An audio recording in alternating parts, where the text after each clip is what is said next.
গাছগুলো না আপনি না কাঠগোলাপ, জবা, বিশেষ করে এগুলা ফুল এবং মরিচ গাছ, আর টমেটো শীতকালীন যে সবজিগুলো হয়, জি, জি, টমেটো, মরিচ, বিশেষ করে এগুলোর মধ্যে ওইগুলো লাগানো যাবে। এগুলো এটা হচ্ছে 140 টাকা। 140 টাকা। আর সবচেয়ে ছোট হলো সবচেয়ে ছোট হচ্ছে আপনার 3 গ্যালন।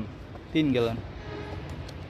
এটা 3 গ্যালনে আপনি যা ইচ্ছা তা করতে পারেন। মরিচ, টমেটো, তারপর আপনার ফুল গাছ, বিশেষ ফুল গাছ লাগানোর জন্য এগুলো ভালো। ধরনের গোলাপ গাছ, এই ধরনের এটার প্রাইস কত পড়বে? এটা হচ্ছে 135 টাকা। 135 টাকা। তো বন্ধুরা, আশা করি মোটামুটি সবগুলার প্রাইস সাইজ সবগুলো বলে দিলাম। এখন এই মূলত ছাদ বাগানের জন্য যেগুলো খুব ইম্পর্টেন্ট, এটা একদম সিরিয়াল বাই আপনাদের দেখালাম।